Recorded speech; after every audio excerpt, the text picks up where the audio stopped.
Good morning, everyone. My name is Mighty Stream, and I'm brought to you by Hope Through Navigation. This is our Hood Recovery Services. Hood is an acronym, HOOD, that stands for Hope Offered on Demand. And I am looking forward to doing your NA Just for Today meditation. Hope that you're excited. I have no idea what the topic of it is, but I am excited to do it with you. Listen, if you need to reach out to me, please reach out to me at recoveryofhope21@gmail.com. Let's go ahead and get into our Just for Today NA meditation for June the 20th. Meditation for beginners. For some, prayer is asking for God's help. Meditation is listening for God's answer.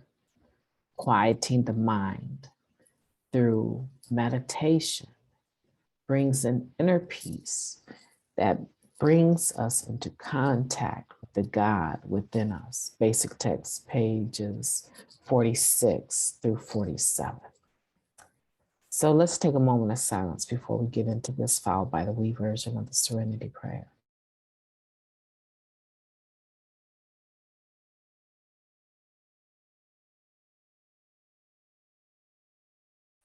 God, grant us the serenity to accept the things we cannot change, the courage to change the things that can, and the wisdom to know the difference. So our topic here today is about meditation for beginners, June 20th. It has 2022, but it will be the same throughout the years. So if you're looking at this next year, don't mind the date there, June the 20th. Okay, this is what it says about that. Be patient when you're learning to meditate. Many of us were told it takes practice to know what to listen for. We're glad someone told us that, or many of us would have quit after a week or two of meditating. For the first few weeks, we may have sat each morning, stilled our thoughts, and listened, just as the basic text said, but heard nothing. It may have taken a few more weeks before anything really happened, even though what happened was often barely noticeable. We were rising from our morning meditations feeling just a little bit better about ourselves, a little more empathy for those we encountered during the day, and a little more in touch with our higher power. For most of us, there was nothing dramatic in that awareness, no bolts of lightning or claps of thunder. Instead, it was something quietly powerful. We were taking time to get our egos and our ideals out of the way. In that clear space, we were improving our conscious contact with the source of our daily recovery, the God of our understanding. Meditation was new, and it took time and practice. But like all the steps, it worked when we worked. Just for today, I will practice listening for knowledge of God's will for me, even if I don't know what to listen for yet. What a beautiful meditation, and an embracing meditation. It leaves the topic or the concept or ideology of meditation open for anyone that may not have a complete understanding of it. And what I want to say is that I love meditation today. I use it periodically throughout the day. I do not have a set time for meditation. I generally use it when I believe that I'm going to benefit the most from it. For me personally, if I become anxious or I'm feeling very unwell, is when I will go into meditation. And it can range anywhere from, I would say maybe 5 minutes or a little bit longer. I always set the timer for the timetable that I have afforded to use. So if I'm just feeling anxious about an encounter that I'm about to have, for instance, I will set the clock for 5 minutes and 15 seconds.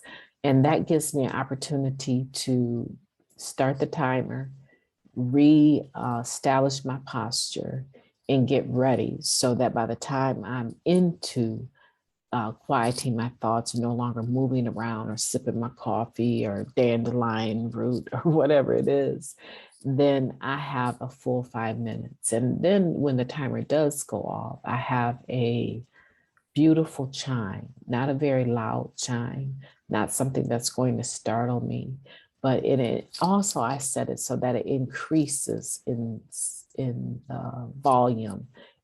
Going as it begins, it's very quiet, and then it increases, just to pull me out of that meditation gently, because I don't like to be startled.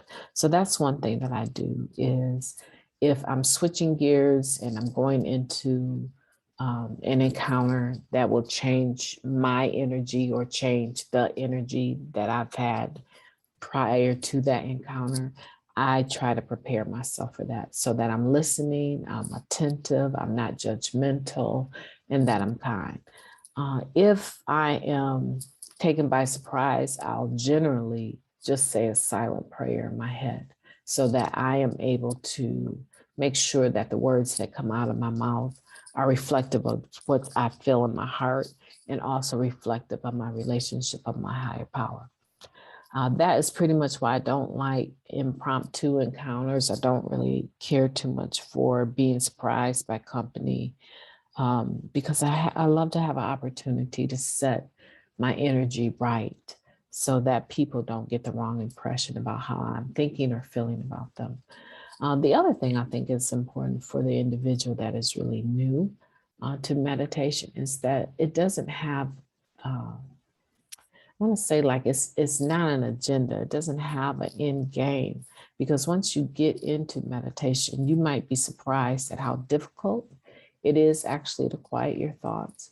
You might have to practice several times just observing your thoughts. Be mindful that they're there and kindly and lovingly dismiss them with a not now, and then, or I release you, right? So sometimes I have to speak to those thoughts as they come to me. I release you, meaning that I've seen you, I've acknowledged you, that you're there. You're more like an automatic negative thought. And I'm not going to give you the time of day right now. And I do it in a way that is loving and kind, because as long as I have breath in my body, I will have intrusive thoughts. I will have thoughts that come to me uninvited, because that's the nature of man, right? And so we need to acknowledge that. One of the times, one of the things I think is important, I started to say was that if you're new to it, you will often be surprised at your inability to settle down or your inability to stop your racing thoughts. And I just want you to know that it's not the stopping of them that you need to concern yourself with, because that's a little abnormal. It's not the stopping of them, it's the ability to be aware of them and not respond, right? To be aware of them and not respond and maintain your breathing. A lot of people, there's been times when I have been doing something and then all of a sudden I'll gasp for air, totally unconscious that I'm not breathing properly. So to begin with, just practice on breathing in and out. When you breathe out, as Brendan Burchard suggests, just say release. And then breathe in, count to 4 or 5, however deeply you can go. And then as you start to exhale, say release. And anytime you feel yourself getting wonky with that, go back to just saying release as you exhale. And it's to be very calming. I believe that meditation is regenerative for the cells in my body. I believe it's regenerative for my spirit. And so I enjoy it. I recommend it for anyone. When I came into Narcotics Anonymous, my impression of